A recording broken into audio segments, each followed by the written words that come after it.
No Quem Faz Lá de hoje, eu estou aqui com a Luciana Frazão, uma história incrível aqui do Vale do Silício, de muita garra, muito esforço e um alto nível de estratégia para fazer esse ecossistema do Vale do Silício ser ainda melhor.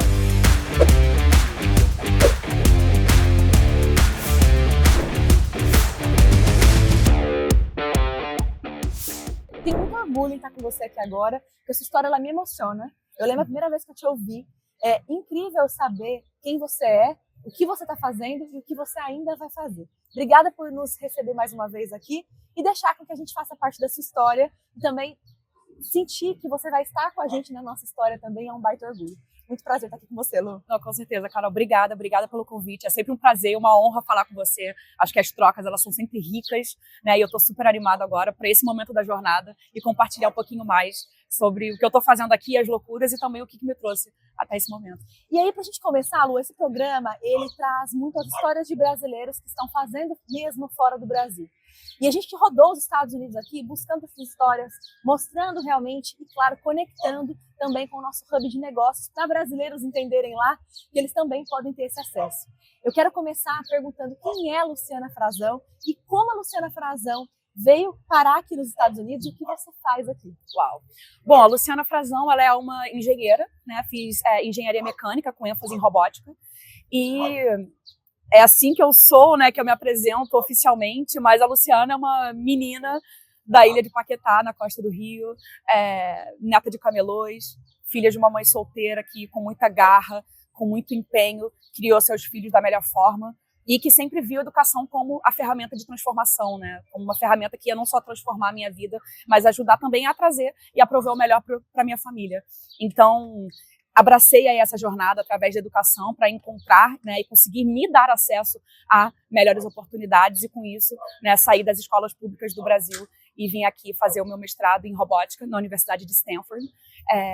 E, com certeza, isso aí foi um grande marco na minha jornada, na minha trajetória. Incrível, incrível. E acho que é muito bonito ver, né, essa transformação toda que você conseguiu fazer por meio da educação e reforçar a importância da educação, né, realmente nas pessoas, porque eu acho que isso pode não só transformar a vida, mas transformar para sempre outras histórias, porque o que você está fazendo aqui hoje também, contando essa história, é para quem está assistindo a gente poder também entender que elas podem se transformar, que elas podem fazer parte de coisas maiores e que histórias como a sua fazem toda a diferença para nós que somos brasileiros também, dá aquele orgulho, né, aquele patriotismo incrível. Lu, a gente vai decorrer aqui falando várias coisas da sua trajetória, de vários momentos, mas eu queria entender, né, nessa jornada toda, que você sai do Brasil e vem para cá, o que o Brasil te deu que fez com que você conseguisse fazer várias coisas aqui num dos maiores centros de inovação do mundo? Uau! O Brasil me deu garra, me deu força e me deu resiliência, né? Como eu mencionei, vindo de uma família, né, de meus avós camelôs que, enfim, cada dia era um dia, cada dia era uma batalha, né, e de baixa escolaridade, mas que tinham uma visão. Né, e eu vejo isso também muito na minha mãe. A minha mãe é uma mulher que eu tenho muito carinho, muita admiração, porque ela sempre foi uma pessoa que permitiu com que a gente sonhasse, independente de como que o mundo restringisse o nosso sonho, né? Em teoria, né, de onde eu vim, né, enfim, e aonde eu vivia, existia meio que um caminho para o que você deveria ser, né? Você não poderia sair ou ser além daquela caixinha que te colocavam, né? Eu vejo muitos colegas que eu estudei, por exemplo, que, né, acabaram continuando em carreiras um pouco restritivas e porque não pensaram no potencial e na capacidade deles, né? Eles acabaram seguindo o caminho e o fluxo que, de certa forma, a sociedade, né, impunha a gente. Então, acho que a minha mãe foi uma pessoa que me deu muita liberdade a sonhar e foi uma pessoa que eu sempre vi muita força e muita garra e muita vontade de vencer. Então, eu sempre falo brincando, né, gente, não é fácil ser pobre no Brasil, né, então realmente ter tido essa fase do, cara, ter que correr atrás, de começar a trabalhar cedo, eu e meus irmãos, a gente começou a trabalhar com 15 anos, para poder ajudar em casa, porque era isso, minha mãe precisava de um suporte a mais, então ter tido que batalhar aqui, encontrar um jeitinho de conseguir as coisas, não um jeitinho, tá, gente, de uma forma ilícita, ou, enfim, moral, mas só um, caramba, o que eu posso fazer agora? Pô, vou começar a vender Avon, vou começar a vender Natura, né, para conseguir encontrar formas, né, de sobrevivência, né, e de uma subsistência, na verdade, que era muito na época. Eu acho que isso foi me ajudando a não deixar com que o mundo me limitasse, né, e também fazer com que eu conseguisse sempre pensar em formas criativas, né, e em formas estratégicas de não só resolver a situação que eu precisava ter resolvida naquele momento, mas também pensar a médio e longo prazo. Né? E foi justamente isso que fez com que eu abraçasse a educação como uma ferramenta, né? Porque eu via muito, caramba, a minha família não tem muito, né, esse background, formação acadêmica disso, né, um cargo daquilo, mas via que, de repente, se eu conseguisse me dar aquilo, né, eu ia conseguir surpassar e alcançar o que eu via que outras pessoas que tinham aquilo, né, que tinham esse acesso à educação, elas conseguiam alcançar. Então, com certeza, essa resiliência, né, do ter que lidar com esses percalços que a vida impunha pra gente, foi o grande benefício que o Brasil me deu, né, e que eu realmente trago aqui, e que eu acredito que é o grande diferencial que não só eu tenho, mas que eu trago para o ecossistema do Vale do Silício. Sensacional. E Lu, quando você fala muito sobre essa trajetória, essa história, você me mostra em vários detalhes da sua fala o quanto você furou a bolha, né, o quanto você conseguiu sair daquilo que seria a história, realmente ali por si só. Né, você mudou a sua história. E essa vontade de vir para fora do Brasil sempre existiu para você? Você não pensava nisso, de repente você falou, não, eu vou fazer isso e vai ser lá. Como que foi esse momento em que você se viu e falou, não, eu quero viver essa vida fora do Brasil? E você se preparou para isso? Como que foi toda essa jornada para você? Gente, eu sempre brinco falando que foram os deuses, né, dos algoritmos que trouxeram, né, esse cenário internacional para minha vida, porque eu sempre falava que, às vezes as pessoas perguntam se Stanford sempre foi um sonho meu, e eu falava, gente, Stanford não é um sonho sonhável para alguém como eu, né? As pessoas, elas estão aí, enfim, famílias investindo nesses colégios caros, bilíngues, né? Todo um treinamento, toda uma consultoria para que seus filhos consigam, né, estar num lugar como esse, e essa não era a minha realidade. Né? Na verdade, ela veio um pouco de um impulso meu por acreditar em mim. Né? E por isso que eu sempre falo que a gente não pode deixar com que a sociedade ou mesmo as pessoas ao nosso redor moldarem quem a gente é. Né? Só você sabe da sua própria força, só você sabe da sua própria capacidade, né? E do quanto você está disposto a batalhar e a lutar para alcançar os seus objetivos. Então, deixe com que a sua voz interna, né, te diga o que você deve saber fazer e os caminhos a percorrer. E veio muito no momento de coragem, né? Porque eu tinha me formado, né? Me formei em desenho industrial na PUC-Rio e eu fiz um TCC muito doido que misturava as diferentes paixões e formações que eu tinha em química industrial, em design e também a experiência que eu tinha tido em engenharia mecânica quando eu participei da equipe de robótica da PUC-Rio, que foi o que abriu o meu horizonte, né, para o que eu vivo hoje em dia. Né, eu participei da equipe da RioBots, que é uma equipe de combat, que fazia robôs de combate, e comecei a brincar lá com os robôs autônomos, né, e com isso comecei a aprender a programar. E foi logo antes do paper de Transformers do Google, né, que trouxe toda a revolução aí em Natural Language Processing. Então foi logo antes da grande hype, mas foi um momento em que a gente já conseguia ver que, caramba, esse lance aí de AI vai ser o futuro. Então eu quero estar mais próxima disso. E com isso tudo, né, fiz um TCC que era um descontaminador de ar, né, eu fiz um compósito à base de dióxido de titânio e foi um projeto que ficou exposto no Museu do Rio e que eu ganhei um prêmio internacional com ele. Eu ganhei um prêmio do A-Design Awards, que é uma premiação de Milão, com ele. E, bom, me formei, estava trabalhando no emprego que eu, enfim, não estava muito engajada, mas que eu aprendi bastante. E, nesse meio tempo, eu recebi aí essa notícia, né? Foi em abril, inclusive. Em abril eu recebi essa notícia que eu ganhei o prêmio e aquilo me deu uma coragem. Eu falei, caramba, eu tenho um potencial, né? Eu posso ir além. E falei, cara, então é isso, eu vou fazer um mestrado nessa área que eu me encontrei agora, que é a engenharia mecânica, que é a robótica.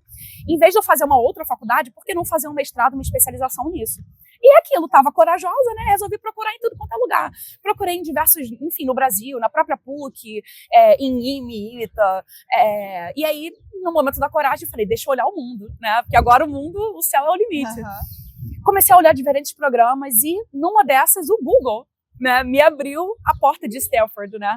Dentre as diferentes referências que eu encontrei, abri lá o site de Stanford, li sobre o programa deles, né, engenharia, e aquilo, eu senti.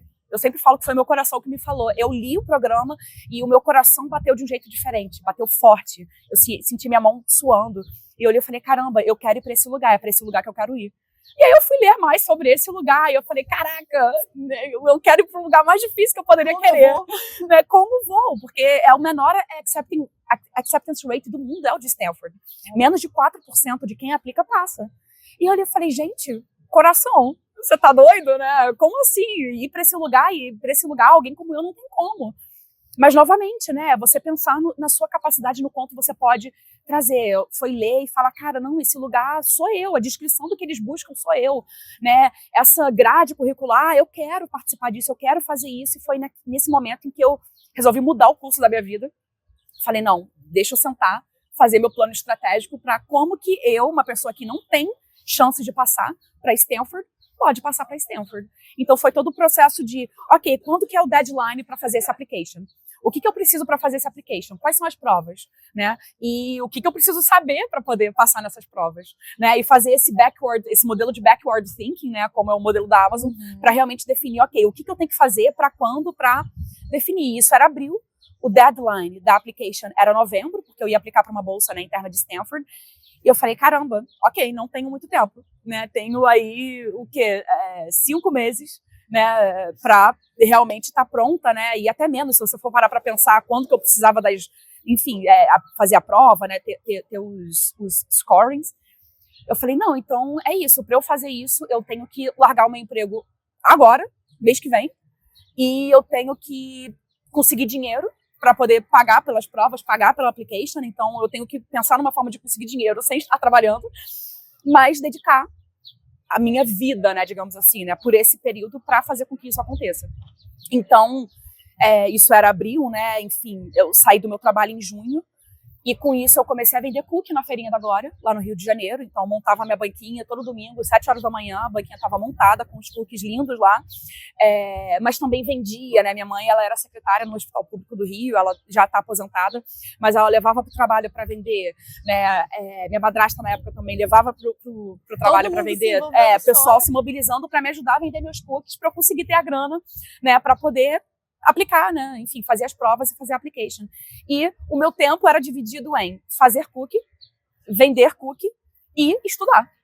E estudar tudo que eu basicamente não tive acesso a conhecimento e entendimento ao longo da minha vida. Então, para pensar, 10 anos em alguns meses.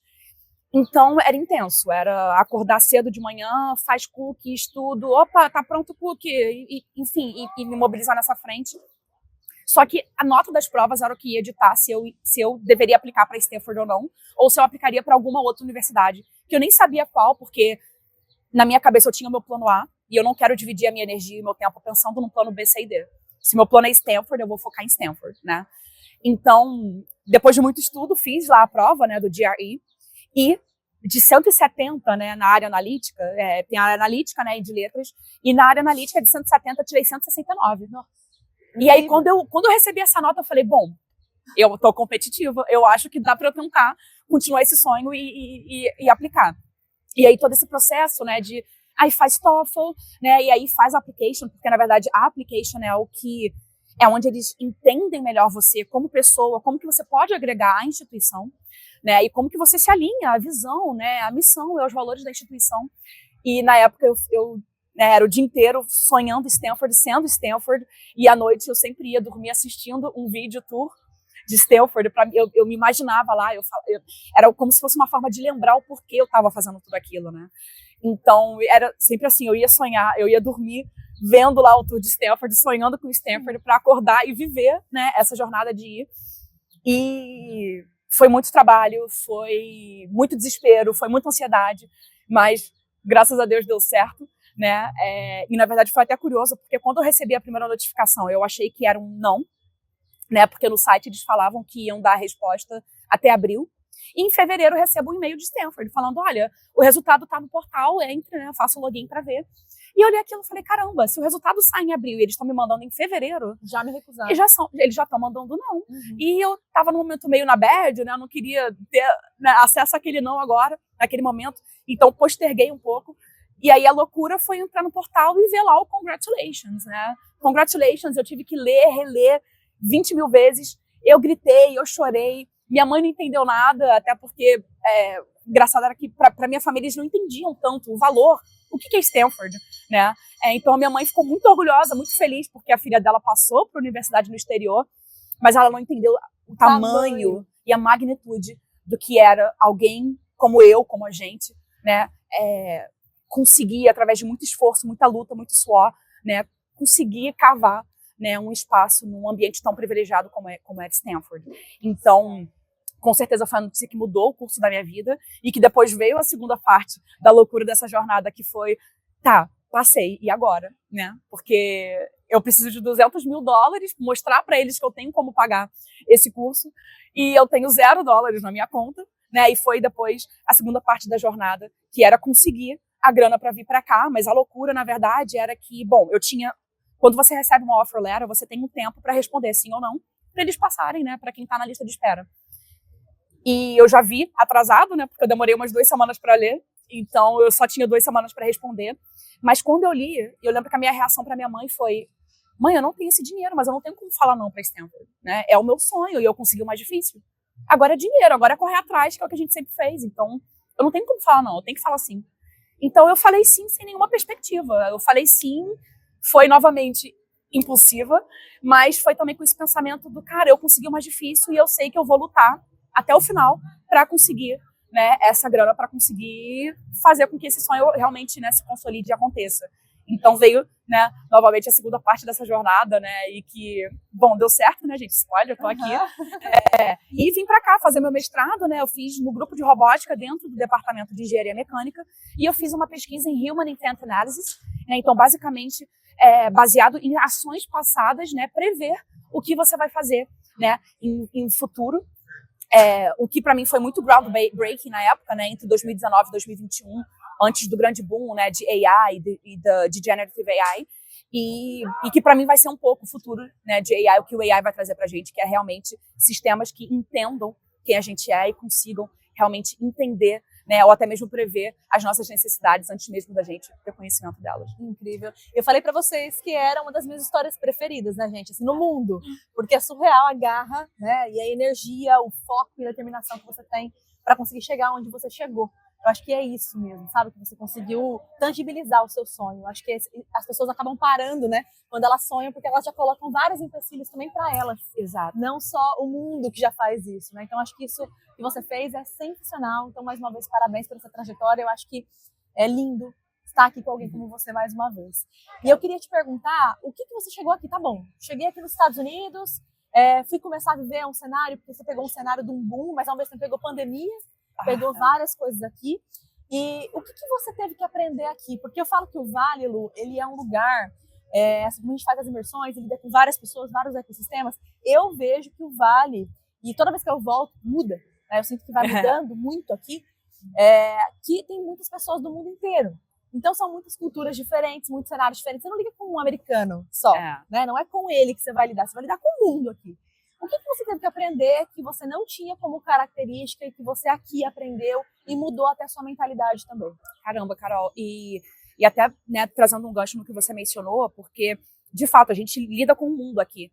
Até os americanos que estão aqui, eles são americanos globalizados. Então, não é a mesma coisa de lidar com um americano do Kentucky, né, ou do Missouri. Os americanos que estão aqui, eles têm um mindset também diferenciado. Então, como que você se abre, né, e aprende a lidar com essas pessoas? Eu acho que o que eu aprendi muito foi justamente o poder do storytelling e da boa comunicação. Eu sempre fui uma pessoa mais fechada, né? Eu não era muito de falar, de me expor, né? de me colocar out there, né? Como dizem aqui. Mas isso foi uma coisa que eu aprendi aqui, que não só é bom para você profissionalmente, mas também é algo que as pessoas valorizam. As pessoas querem ter exposição a diferentes mindsets, a diferentes perspectivas. As pessoas querem constantemente furar bolhas para criar novas bolhas, né? Então, as pessoas querem te ouvir. Então, o que eu aprendi muito aqui foi me fazer ser ouvida, né? Foi de falar, de me colocar out there, de não ter medo do que a pessoa vai pensar ou achar, porque é isso, as pessoas aqui estão receptivas, né, a diferentes perspectivas. Então, para mim isso foi um grande aprendizado, né, e aprendi muito também a ouvir.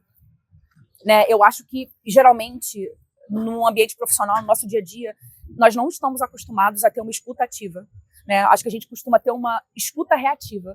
A gente ouve para pegar ganchos daquilo, para ter o que responder, mas a gente não está absorvendo, né, realmente o que aquela pessoa está trazendo.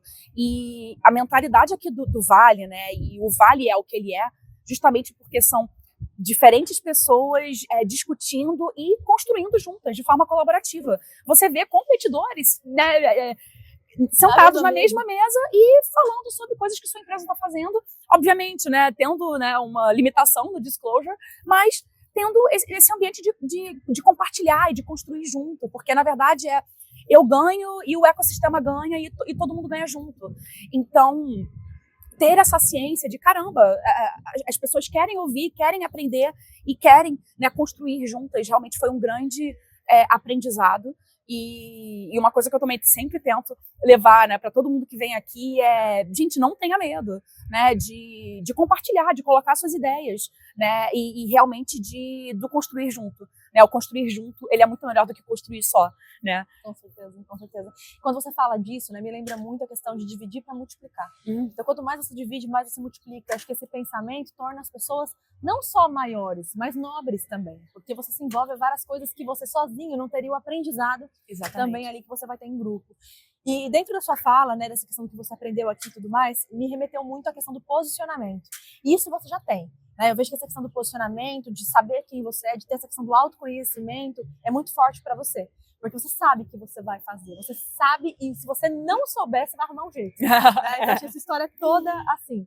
E quando você vem para cá, para um cenário completamente global, como você disse, você vai para Stanford, e aí de repente está envolvido em várias coisas. A gente vai falar um pouquinho também sobre você empreendendo aqui no Vale. Como que é para você, como foi para você fazer um posicionamento e ganhar um respeito dentro do ecossistema mais inovador do mundo? Uau, essa pergunta é difícil, né? E realmente foi um processo de construção, né? E foi um processo de construção que começou com sair do meu shell, né? Da minha casca e ter a coragem de mostrar a todos quem eu sou, né? Uma outra coisa que o Vale me ensinou muito foi o valor da minha história, né? E da minha jornada. Eu acho que eu nunca valorizei a minha história antes de eu chegar aqui. Né? Obviamente porque eu chegar aqui trouxe uma outra dimensão, mas justamente porque aqui, né, e eu não sentia isso tanto no Brasil, aqui eu sentia que as pessoas valorizavam muito a minha história, né? Aqui eles valorizam muito histórias como a minha, né, de pessoas que self-made, né, que vieram de espaços não privilegiados e conseguiram, né, cavar a sua própria realidade. E aqui eu consegui me valorizar, né? E uma das coisas que me ajudou a sair, né, foi até uma matéria que a Stanford Magazine fez sobre a minha jornada, porque alguém, né, um jornalista lá ouviu sobre a minha história e falou, cara, que incrível, a gente tem que escrever sobre isso. E a repercussão daquilo, com certeza, me ajudou no meu posicionamento, mas também me ajudou a pensar como me posicionar. Né? A repercussão, né, as pessoas, cara, professores meus, entrando em contato, falando, caramba, Luciana, que incrível, eu não sabia. E tendo essa valorização fez com que eu pensasse, caramba, existe algo poderoso aí, né? Algo poderoso em mim, que, caramba, não tinha entendido, não tinha identificado até aquele momento, mas algo poderoso que realmente vai me ajudar a fazer com que as pessoas saibam quem eu sou, né? E realmente como que eu quero compartilhar, né, a minha jornada, o meu trabalho e quem eu sou para quem estiver aqui. Então, te deu muita força para esse posicionamento. Para eu saber como posicionar também. Então, isso realmente me ajudou a entender que a Luciana profissional e a Luciana pessoa, que fez tudo o que ela teve que fazer para estar aqui, elas são a mesma pessoa, então eu não posso separar, né? Então, entender isso, né? Entender que essa minha jornada, ela faz parte da pessoa, mas da profissional que eu sou, acho que foi um grande entendimento quanto a como que eu vou me posicionar e realmente fazer com que as pessoas ouçam o que eu tenho a dizer. Sensacional, incrível demais. E eu acho que você foi pivotando essa carreira sua, né, cada vez mais, você foi construindo ela, na verdade, né, assim, Stanford, robótica, se envolveu com inteligência artificial, começou a mergulhar muito nesse cenário, e aí você vem e fala, não, vou empreender. Como que é? Porque assim, a gente fala de empreender no Brasil, a gente fala de empreender em vários lugares, mas como é primeiro empreender no Vale do Silício? O que você já aprendeu aqui em relação a isso? E conta também pro pessoal o que você está fazendo aqui no Vale do Silício também. Não, maravilha. Então, eu acho que o cenário de empreender aqui no Vale, ele é único, né? E é por isso que muitas startups vêm para cá fazer imersão, aprender. Por isso que mais de 90%, né, de investimento de VCs nos Estados Unidos, ele vai para startups no Vale do Silício, porque de fato o mindset para fazer as coisas é diferente. E o principal é o fail fast, né? Vamos iterar rápido, né, em ciclos agile. Vamos falhar rápido, que na verdade é o mais importante. Fale rápido para realmente pegar esse aprendizado e levar para o long term. Então, o início ele foi muito intenso, porque foi justamente esse processo do fala com alguém, faz um protótipo low-fi, vê o que essa pessoa tem a dizer, e itera, e fale com o usuário. Falar com o usuário é muito importante. E isso é algo também que aqui ele é imprescindível. Até mesmo o Paul Graham, da Y Combinator, ele fala que se você não estiver codando, se você não estiver falando com o usuário, né, enfim, são as duas coisas que você tem que estar fazendo no seu dia. E se exercitando, né, para ajudar na saúde mental, mas que você, como founder, você tem que dividir o seu tempo nessas 3 frentes. E, de fato, é sobre isso. É falar com o usuário, é entender a dor a fundo, porque é muito difícil extrair coisas de valor das pessoas. E justamente porque as pessoas tendem a falar o que elas acham que você quer ouvir. Né? Então, esse processo de pesquisa com o usuário e realmente entender a natureza da dor que eles estão enfrentando é uma arte. E é muito difícil, né? Então, é isso. Tem dividido o tempo entre falar com o usuário, codar e se exercitar, manter a saúde mental em dia. Então, é um processo muito intenso. E foi algo que eu vi que era muito diferente no Brasil. Né? De vezes que eu fui para o Brasil, que eu participei de hubs, né, de startups lá, eu via que o processo era um pouco ao contrário. Né? Aqui no Vale a gente faz muito esse processo de iteração, ter um prototype, ter pagantes, né, os early adopters, para poder você ter uma tese, falar com os VCs e levantar a grana. Mas muitas startups que eu conversava no Brasil eram um pouco o contrário. Eu tenho uma tese, quero fazer algo em sales, quero fazer um CRM. E aí levanta não sei quantos milhões, e aí estabelece um time para daí iterar entre, qual que vai ser o produto que eu vou trazer no mercado e qual que vai ser o diferencial desse produto. Então, é um processo oposto, né? O que me deixa um pouco curiosa, né? Mas realmente foram algumas startups no Brasil que eu conversei em estágios similares ao meu, mas que já tinham captado dinheiro de VC, mas ainda não tinham uma tese bem estabelecida. E aqui não, aqui você tem que ter tua tese, você tem que ter o teu diferencial. Você é uma infraestrutura, né? Exatamente, é uma infraestrutura, então qual que é a diferença da tua arquitetura para outra galera que está no mercado? Enfim, você tem que ter uma validação para você conseguir aquele cheque. Então, para mim, essa é a grande diferença da forma de construir algo aqui, né, e construir no Brasil.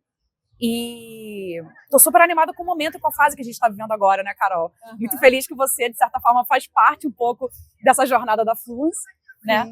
E, bom, eu trabalhei para a AB InBev, né, Anheuser-Busch InBev, que é a maior cervejaria do mundo, por quase 3 anos como gestora global de inovação tecnológica aplicado a áreas comerciais. Aprendi muito. E uma das coisas que eu aprendi é como que a comunicação ela está quebrada, né? As pessoas hoje em dia elas estão relying muito em softwares, em AI, para poder fazer marketing, para ajudar no processo de vendas. Só que essas ferramentas estão quebradas, né? Pela forma com que a infra, não só a infra foi montada, mas também a forma com que eles enviam essas mensagens. E a Fluence, ela é uma infraestrutura de inteligência comportamental que alimenta, né, softwares como um todo, para que eles entendam melhor quem são as pessoas por trás de perfis, quais que são os motivadores dessa pessoa, qual que é o processo de tomada de decisão que essa pessoa toma, para realmente enviar mensagens mais efetivas, para realmente dar para essas pessoas um software que é, de fato, responsivo e que vai ajudá-las a atingir o seu objetivo. Em AI, eu gosto de falar que é um processo de garbage in, garbage out. Né? SaaS como um todo, você precisa, como usuário, alimentar esses sistemas, colocar informações para que eles performem. Só que os usuários, eles não colocam informação de qualidade. Eles costumam colocar informações superficiais. Com isso, o AI desses sistemas caros, que têm AIs muito bons, não funciona, não performa da forma adequada, e as pessoas acabam, enfim, não acreditando mais no sistema, tendo churn, indo para o competidor, mas foi uma falha humana. Né? Então, como Fluence, né, e agora no momento do mundo que a gente está vivendo, agora não é mais sobre Big Data, sobre volumetria de dados.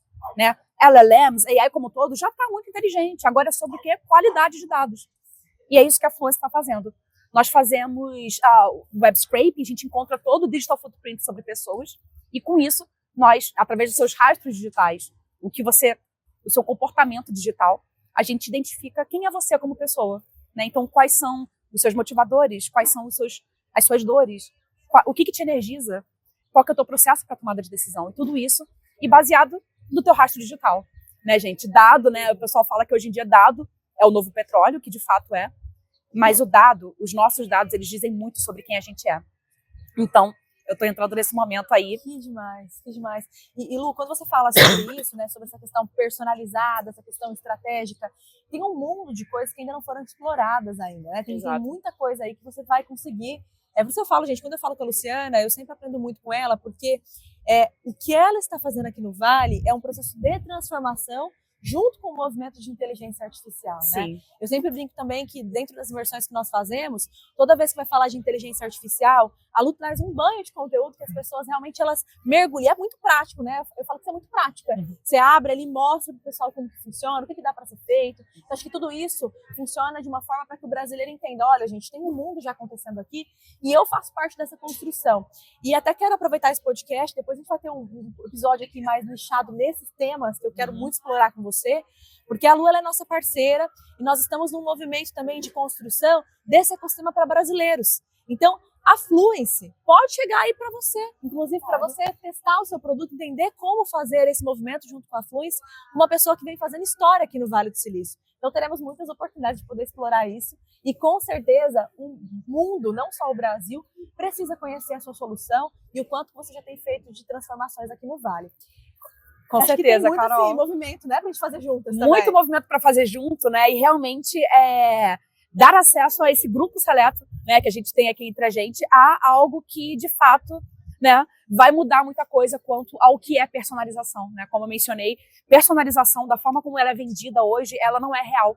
Né? O AI, ele não entende a gente no nível humano, não entende justamente esses pontos, o que nos motiva, o que nos faz humanos. E é isso que a Fluence está trazendo para esses sistemas, né? E ajudando a realmente trazer mensagens que façam sentido, mas realmente ajudar, né, toda a área que seja human-facing, como eu gosto de dizer, a ter esse conhecimento mais humano. Então, agora, olhando muito para a área comercial, né, que realmente eles têm essa dor latente, né, hoje em dia, esses softwares de AI que enviam mensagens altamente templatizadas, não é personalizada, a pessoa, eu sempre falo, a pessoa consegue cheirar, né, algo que foi escrito por um AI de longe, né, e a Fluence está aí acabando com isso, né, realmente deixando isso mais humano, personalizado, de acordo com quem é aquela persona e o que ela precisa ouvir, mas ver como que a gente consegue, né, entender humanos a nível humano e não a nível de máquina AI, em diferentes frentes, né? Eu comentei com você recentemente que agora uma nova frente nossa é em Legal Tech.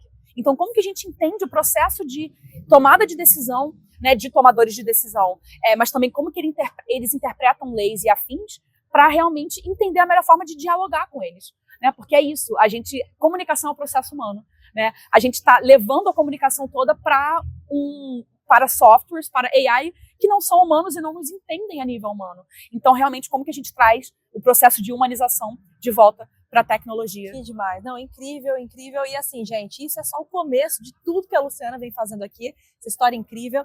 Lu, nesse processo todo, né, quando a gente fala de quem está fazendo fora do Brasil, eu queria reforçar muito essa questão das histórias de brasileiros, mas eu queria também que esses brasileiros que estão vivendo tudo isso pudessem deixar suas mensagens para brasileiros que ainda estão lá, que às vezes ainda estão em cenários que não acreditam ainda que podem fazer essa transformação, que podem construir coisas, que podem se conectar com brasileiros que estão aqui para unir forças, e a questão que você falou da colaboração. Que mensagem que você gostaria de passar para esses brasileiros que estão nos assistindo agora? E, além das mensagens, o que você gostaria de trazer para assim, pessoal, estuda mais isso, olha, vê essas referências XYZ aqui também, que é importante. O que você gostaria de deixar de mensagem final aqui agora para eles? Bom, acho que de mensagem eu gostaria de deixar... Não deixe, né, que o ambiente e as suas circunstâncias lhe limitem, né? Acredite em você, acredite no seu potencial e no que você gostaria de atingir, né? E eu acho que, na verdade, o mais importante, o que transformou muito a minha jornada foi o meio e as pessoas com as quais eu me envolvo, né? E eu estou... tem uma frase aqui nos Estados Unidos, né? You can't soar like an eagle if you only walk amongst the turkeys. Né? Então, você não pode ser uma águia se você anda em meio a frangos e galinhas, né? Então, realmente entenda o ambiente onde você está caminhando, onde você está sendo inserido, porque isso vai ditar muito quem você é, sobre o seu mindset e vai te ajudar a ir para o próximo nível. E quanto a conhecimento, tem algumas ferramentas aqui que eu sou apaixonada, como a Perplexity, para mim é o futuro da busca.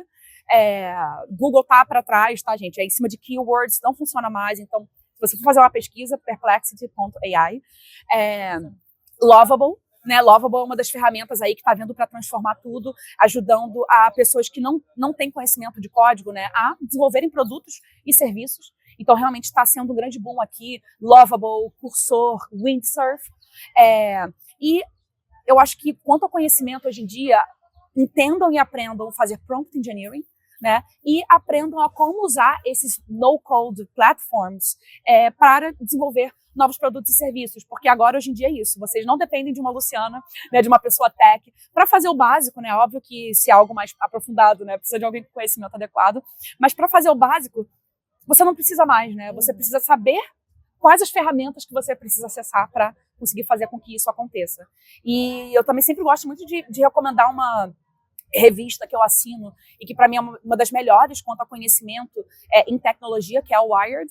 Então, se vocês tiverem, né, vontade de estar entendendo, aprendendo o que está acontecendo de novo aqui no Vale, quanto à tecnologia, esses novos deployments, olhem a Wired, que realmente é um conteúdo de ponta e que ajuda, né, a aproximar o conhecimento do que está rolando aqui para pessoas que não estão no Vale do Silício. Sensacional. E além do mais, gente, você que é empresário executivo e quer viver o Vale aqui de perto, nós também temos uma conexão de trazer empresários para cá. E fora isso, muito em breve, a nossa plataforma também estará no ar aqui e a Lu estará com a gente também fazendo esse movimento de inteligência artificial.